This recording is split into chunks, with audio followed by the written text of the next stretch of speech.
of, let's say, the humanities department is to produce, strong practitioners in the humanities, right? Right. Which becomes an interesting goal when you think about how does one evaluate that, right? Right. Outside of a statistical production of both graduate students in the humanities and later professors in the humanities, right? The goal of maybe these entrepreneurial type organisms at the university, i.e., to encourage entrepreneurial thinking and entrepreneurial activities more generally, right, might in fact be more easily measurable, right, as to, how many companies were created over X amount of years Right. through that were also enrolled in our program. Right. Right. And then you could assign additional metrics to that. What Right. level of success, et cetera. And how did the students fare, right? You could index that also, Right. against what they would have made, right, in terms of non-entrepreneurial activity. Right. It becomes an interesting thought idea. 100%. Right? I mean, to your initial question about is it possible to create an entrepreneur through like the education system, right? I think one thing that I've noticed in successful entrepreneurs is they're constantly learning more, lifelong learners. Yeah. And I think that in many ways you have to be, because when you're running a business, you're not just focusing on one sector, right? You've got to focus on marketing, production, customer satisfaction. I mean, there's so many different evolving things. Yeah. And if you were to stop learning at some point, right, it would essentially affect the business, right? Right. If you look at and businesses of different sizes have, you can almost see based on the way that the business is operating, kind of the level of the entrepreneur. Right? You could have a store that is very successful because it's in a good geographic location within a city that gets high traffic, and they have some kind of success, right?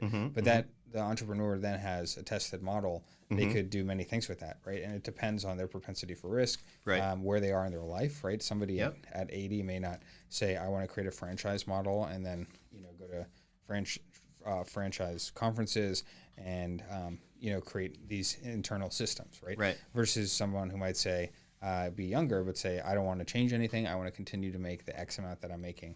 And then from there, be able to then, let that sustain their way of life. So, but I think there's things in order to be a successful entrepreneur, and there's many ways to do it. I mean, if you want to be good at sales, you can either outsource that to somebody else who is good at sales, or you could learn. Right? If you read enough Brian Tracy books, who's very great sales kind of educator and salesperson, I mean, you will learn certain concepts that then you can apply in your next sales attempts, right? And I think it's the same with any other thing. If you want to learn how to market, there's books on marketing. If you want to learn on how to hire, so all those components, you may not have all of them at once, right? So I think the key thing to do is set up an apparatus where you have the ability to learn while your business is developing, or as something begins to develop. But regardless, I mean, even if you have the time or the ability to learn, you have to be able at some level, and I don't know if this is inherent or this is something that is a muscle that can grow over time, is the ability to take risk. Right? Like for instance, when I quit my job, there was, many years ago, I was giving up this security, right? I mean, we can argue if that's real or not, but, some security of a paycheck, right? But, so you give that up for the unknown, and, there's the risks of not only having your business system work, but then have it produce enough to allow you to eat food, to have a place to live, and things like that. And, that's why I think there's a lot of talk about sacrifice, right? If you want to take, let's say you can't stand your job, you have this great idea, it's of the essence of time, it needs to be done in New York City, but a lot, there's other restrictions there, right? In order to survive in New York, you have to sacrifice. Maybe you live with a couple roommates. Maybe either you share a room with somebody else and have a bunk bed, right? Maybe you sell your prized guitars or something to help fund 6 months so that you can then get your system or your product or whatever it is to a certain level that then you can then grow. Or you may leave New York City, go work in a lower priced area, so you afford yourself some more time. stuff like that. Let me ask this, and I think Bryan also talks about this in the book as well, in terms of state funding of education, right? Would it make more strategic sense, as you say, we all know entrepreneurial activities require a runway, right? Right. As you describe, Right, right? You know, you germinate on an idea, you leave a job, it's still going to take X amount of time to get to revenue generating, self-sufficiency, Right. supporting, et cetera, Right. right? Right. Would it make more sense, right, for on a government or societal level, right, to provide monies toward entrepreneurial activity, right? Meaning that,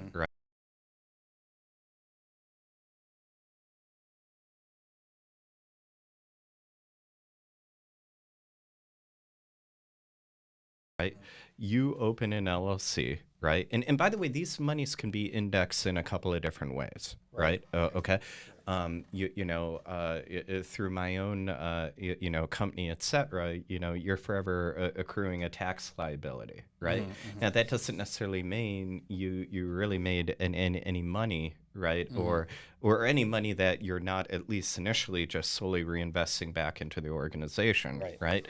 Right. And one of the questions becomes is, it could be a handout, right? Or it could also be you know, no taxes for the first 3 years, right? Which is a different way of structuring, you know, after which time, right? Right. Okay, you have a choice to close down the business entity as an entity, right? Okay. Or, right, knock on wood, you're in a position, or that entity is in a position to start paying, quote unquote, its fair share of taxes back into a common system. Right. You know, so it could be a tax rebate, or Yeah. it could be some form of a direct subsidy to, you know, start this business. Right. 100%. Yeah. I think some of those things are. Yeah. It's like it's a slippery slope Sure. with some incentives, right? Like there could be room for abuse. Yeah. But let's say, for instance, you know, you started a flower shop or some kind of Yeah. retail location, and you need to hire people because Yeah. you can't work, you know, the 12 hours straight every day because Yeah. you have whatever. There's, you know, so you have to hire people to then come in and also run the shop. But it's only the beginning. You spend a lot of money on inventory and things like that. But the place you live requires that you hire somebody at a $15 an hour minimum wage. Right, versus let's say a $7.25 that it was previously, right? Yeah. So what happens then, right? I mean, the bigger organizations, you know, the multi-trillion-dollar cap companies, you know, going from 750 to 15 is less of an issue, and it's also an advantage because you squash that someone who's just starting out, that every dollar really counts versus having. And I think there's kind of a list of large organizations that argued for the higher minimum wage, right? And smaller business councils that were on the far other side of that equation for this very reason, right? Where they had the wherewithal to support a workforce at that level, right?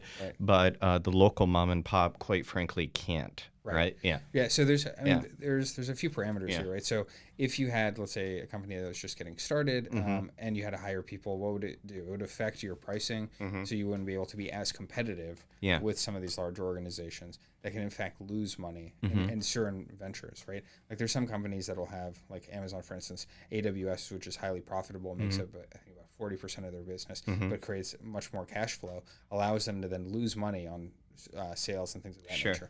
You saw the same thing with, let's say, with Uber, right? Like for instance, if you're a national operator versus let's say a taxi coalition of 50 cabs, right? Uber could deliberately lose money in Pittsburgh by trying to price out the cab drivers and make money somewhere else, right? So there's a certain amount of power that you get. The one good thing is, you know, just because you're a big organization doesn't necessarily mean you would live forever, right? It just means that as an entrepreneur that's trying to compete, you need to be more creative, right? But the beauty of smaller organizations versus bigger ones is you're able to make decisions much more quickly.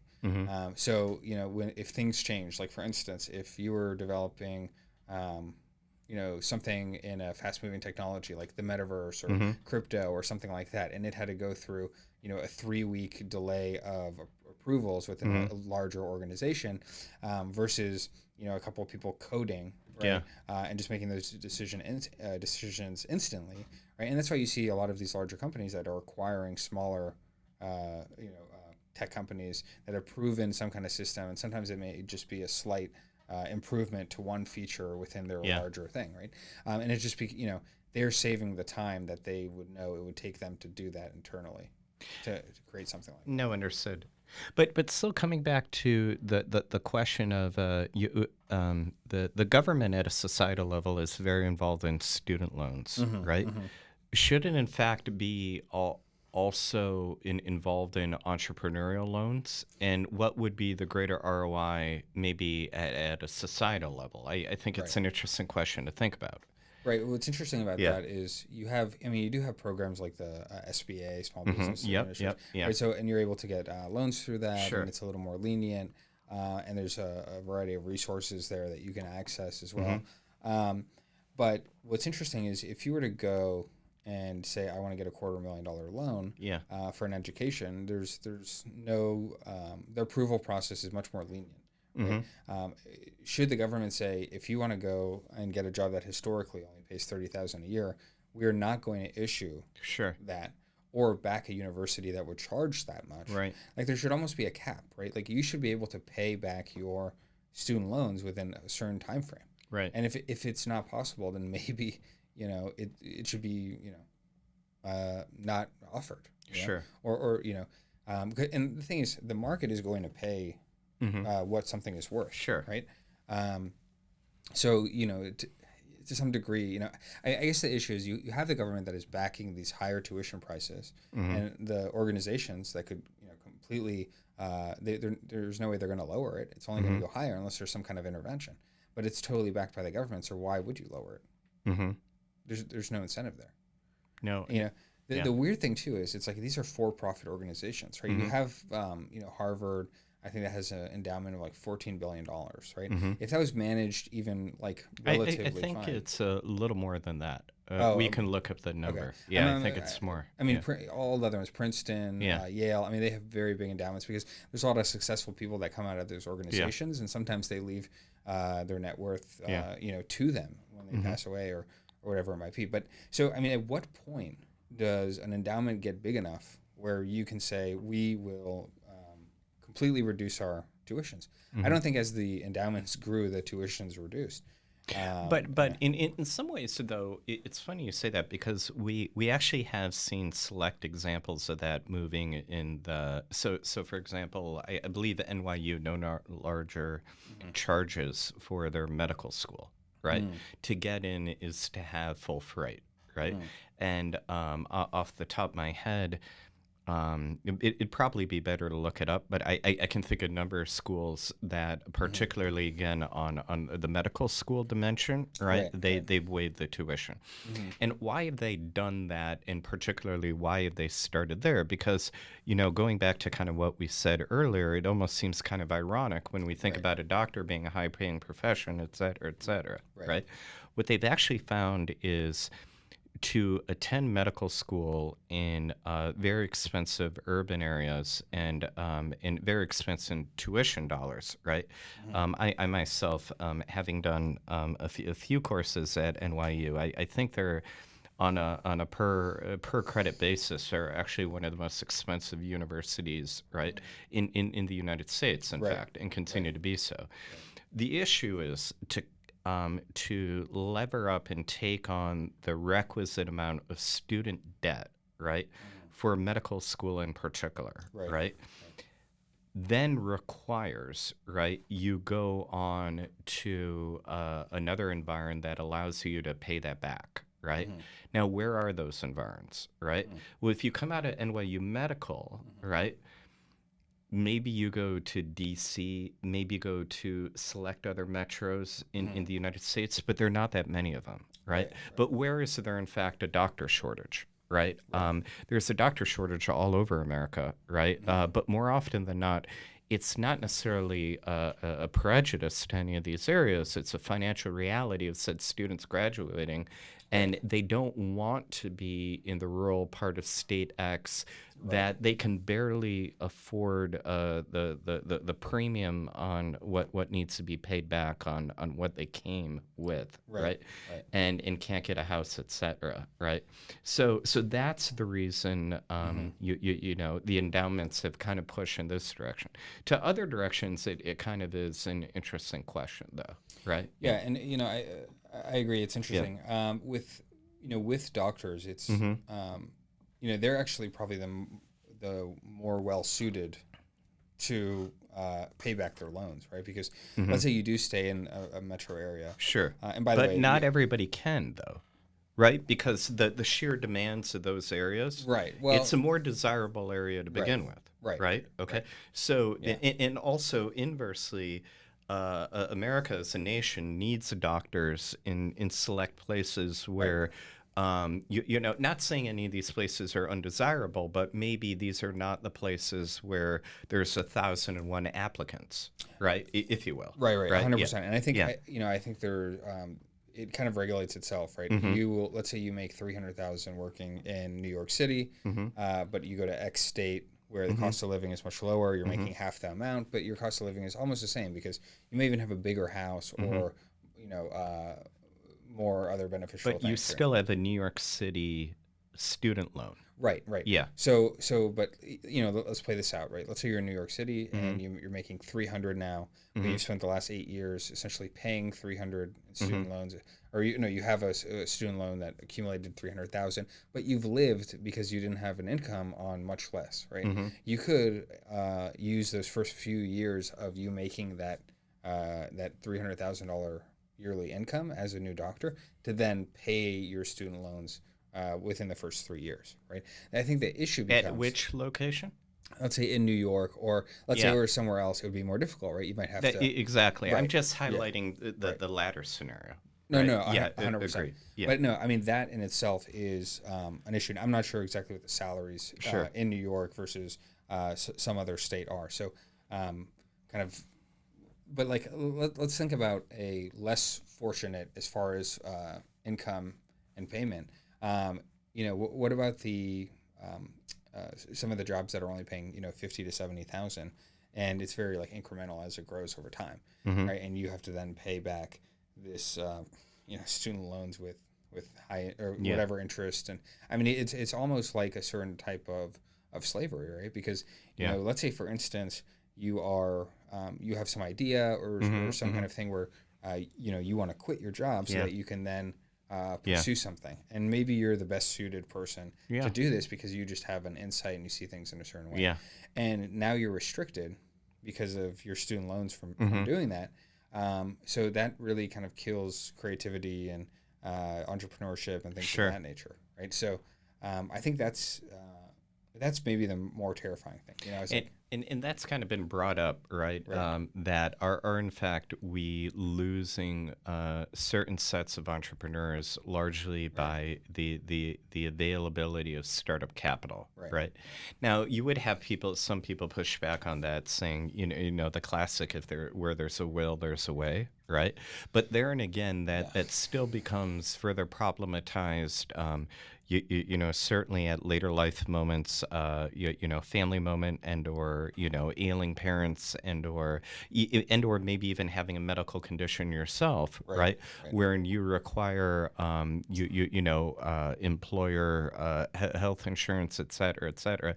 And you can, and these are all different dimensions in terms of thinking about care within, you know, different frames, right?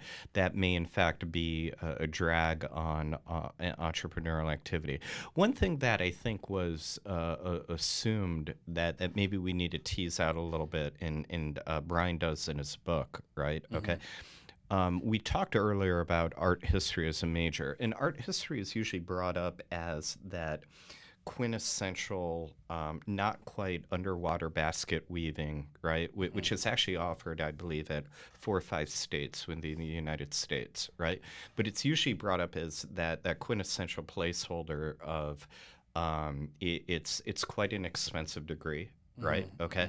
The market for art history majors, the direct market, right? It's actually quite limited. right? Okay, and that includes the further university. I'm going to study art history, and I'm going to become an art history professor, right? That's also quite limited, right? Right. Having said that, though, and I think he teases out in the book, right? Okay, there is still greater benefit, right? Debt, tuition, etc. aside, right, to having a degree in something like art history than having never gone to university at all, right? In terms of both lifelong earnings, right? Right. And furthermore, right, to kind of critique this match or mismatch of skills and what one truly is learning, right, within the environment. You actually do come across art history majors everywhere, right? The other day I was at a meeting, in Morgan Stanley's corporate office, right? And we were kind of walking through couple of interesting discussion points, but one of those was in fact by somebody that graduated degree with art history, right? No longer really doing that, right? Right. And it's kind of it's kind of interesting to think about. I myself, on a personal level, is my initial bachelor degree was English and philosophy, right? Today, do finance, largely venture capital and private equity, right? And so kind of coming back around long circle, all is not necessarily lost, right? In terms of that match or mismatch at a major level, and what is perceived to be the future market reality of said individual. Right.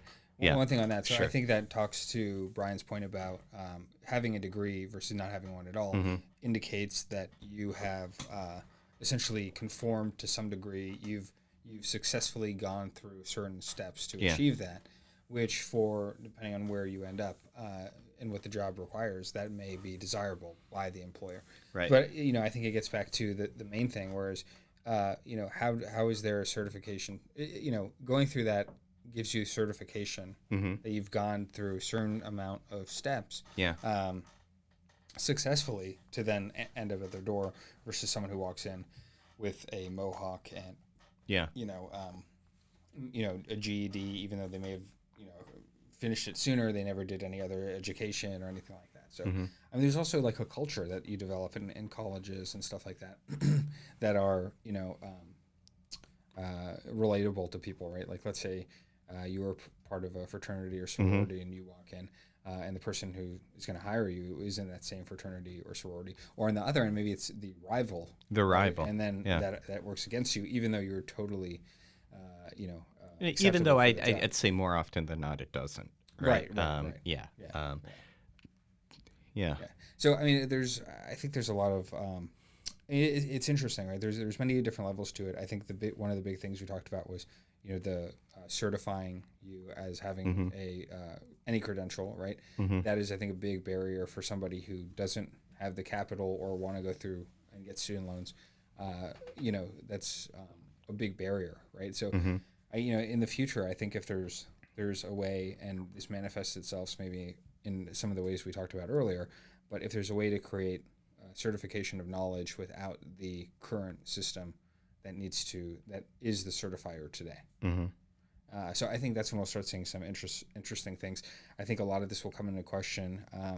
If AI comes in and really does remove as many jobs as some people fear, I mean, there's going to have to be a very big last-minute effort to educate the people of the future. But then the question always becomes, what do you do with the people now who are jobless and they are forced to then learn again? Oh, one last thing. So, one thing that I think that's interesting is you see people who maybe go to school for one thing, like you said, art history, and then are able to then adapt and become something else. And I think that's a great thing that you can do, even just by, let's say, reading books on a particular subject, but still having the degree that gives you that certification level. You could still then learn and try to do something else unofficially, but that may be a good hybrid to be able to change. Because the shame is there's some people that made a decision when they were in their teens of what they wanted to do, and they've just been doing it every single day, even though they may not like what they're doing. So, and it's maybe that someone's an accountant and they hate it, but they would have been the best like violin player in the world, right? Yeah. And they just never pursued it because their fear of risk and stuff like that. So, I mean, back to the entrepreneurship question, I think if there's a way you can train people to take risks at a manageable, safe level, Right. You may have more entrepreneurs down the road. Can I ask a question? Maybe not over the broader sweep of human history, because I think there was a predictive. Your father was a farmer. You're going to be a farmer, right? Your father was a leather worker. You're going to do the same, right? But particularly within the modern era, right, of let's say the last 150 years, right? Okay.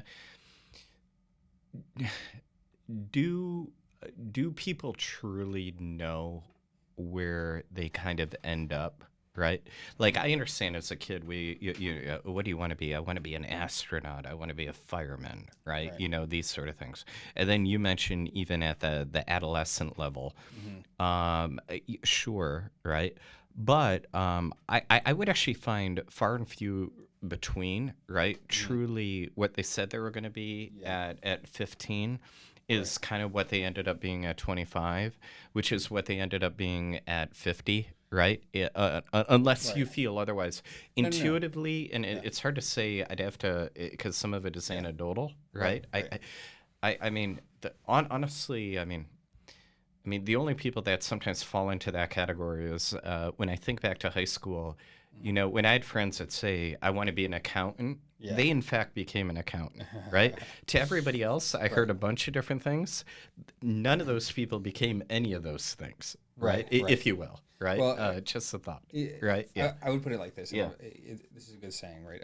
That I've heard before, is that everyone wants to be rich, nobody wants to work for it. So you can say, I want to be an astronaut, but then you find out the training, the actual things that you need to do in order to achieve it. I think that's where people then reassess their decision, right? It's like you could say, I want to be a chef because you love how plates look out, but you hate chopping, things or whatever, or going through the apprentice program, or to become a chef, or whatever it might be, right? But what about through the sheer funnel of exposure?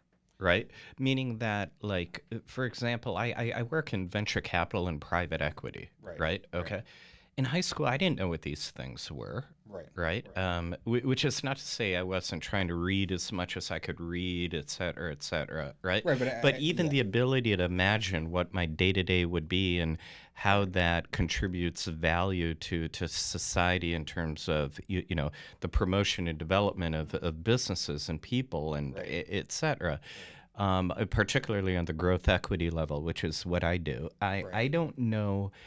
I just don't know that at a high school I could even imagine that in a scatter graph of scenarios. Right. Yeah. And anyway. I think in the same way that someone says I want to be an astronaut and then realizes the reasons they don't want to be, it's inversely, right? You could say you go through life and see certain things that then change your direction, right? I mean, it's possible you didn't even know that the job you have today even existed, but the only way you found that out is through incremental steps and exposures over life that then kind of turned you and your interests in that direction. So I think that's maybe why. Well, like for instance, let's talk about like the farmer's son being a farmer, right? You're surrounded by that, right? From an environmental level, you're probably at a very young age, maybe a non-legal age, working on the farm and assisting, and it becomes something that either you get used to or you find some kind of enjoyment in. Maybe you didn't initially, but maybe over time you learned. The thing is, I believe that you can find the beauty in anything, even sometimes in some of the most evil things. And the beauty is then again, how to potentially stop that evil thing, right? But for instance, I mean, we're sitting here and we've got these microphones in front of us, right? There had to be someone of passion or interest of how to transfer sound over many generations to develop different people working to develop these things. And it may be that we don't care about that, or we've already, that ability has already been kind of inherited by us so much that we don't even think about it. But I guess you need people with some kind of passion to then move things forward and push things forward. And you may not even see that. Like I started a virtual reality company, and when I was growing up, I don't think I even knew what virtual reality is, but because I worked on a certain project and I was exposed to the current parameters of it, I was able from there to see an opening. Right. Sure. Yeah. All right. Well, I think that wraps it up. Looking forward to All right. next time. Thank you. Thank you. Thank you very much for joining us. And again, feel free to write in. We appreciate all suggestions. Like us, subscribe, recommend something for us to drink. All right. Thank you. Stay hungry, stay foolish. Bye. Thanks for watching. More episodes are available here on this platform and other main platforms where podcasts are heard. Thanks for drinking with us. Stay hungry, stay foolish.